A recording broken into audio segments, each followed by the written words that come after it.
Frederick Douglass at Arlington National Cemetery, Virginia, May 30th, 1871.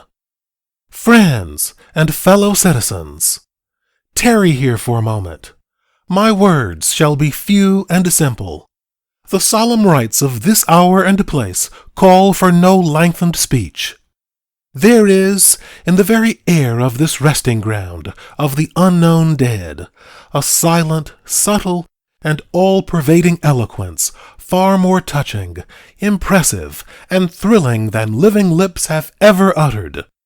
Into the measureless depths of every loyal soul it is now whispering lessons of all that is precious, priceless, holiest, and most enduring in human existence. Dark and sad will be the hour to this nation when it forgets to pay grateful homage to its greatest benefactors.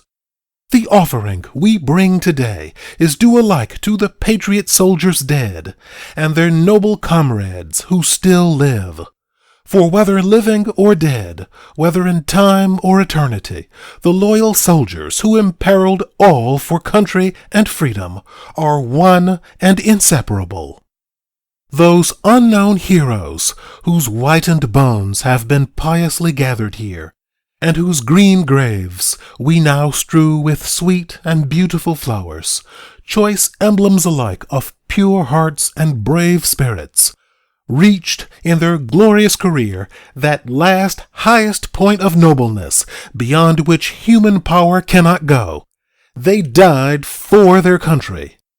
No loftier tribute can be paid to the most illustrious of all the benefactors of mankind than we pay to these unrecognized soldiers when we write above their graves this shining epitaph. When the dark and vengeful spirit of slavery, always ambitious, preferring to rule in hell than to serve in heaven, fired the Southern heart and stirred all the malign elements of discord.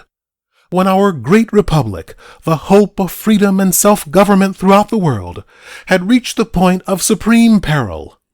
When the union of these states was torn and rent asunder at the center, and the armies of a gigantic rebellion came forth with broad blades and bloody hands to destroy the very foundations of American society.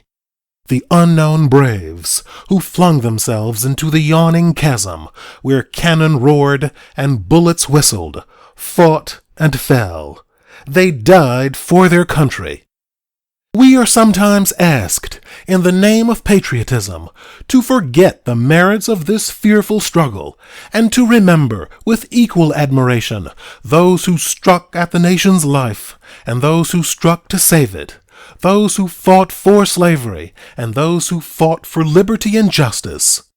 I am no minister of malice. I would not strike the fallen. I would not repel the repentant. But may my right hand forget her cunning, and my tongue cleave to the roof of my mouth, if I forget the difference between the parties to that terrible, protracted, and bloody conflict.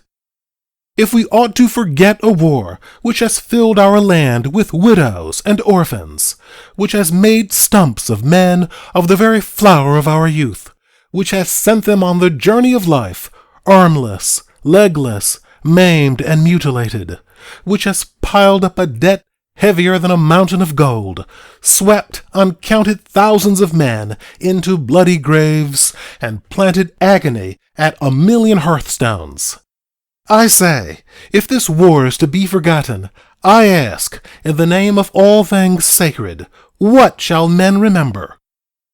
The essence and significance of our devotions here today are not to be found in the fact that the men whose remains fill these graves were brave in battle.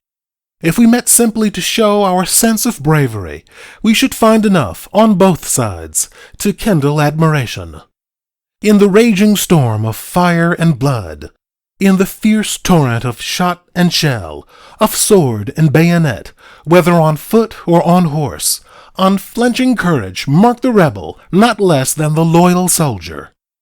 But we are not here to applaud manly courage, save as it has been displayed in a noble cause.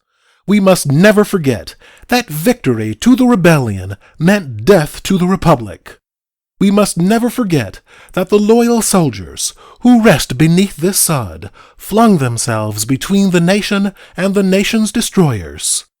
If today we have a country not boiling in an agony of blood like France, if now we have a united country no longer cursed by the hell-black system of human bondage, if the American name is no longer a byword and a hissing to a mocking earth, if the Star-Spangled Banner floats only over free American citizens in every quarter of the land, and our country has before it a long and glorious career of justice, liberty, and civilization, we are indebted to the unselfish devotion of the noble army who rest in these honored graves all around us.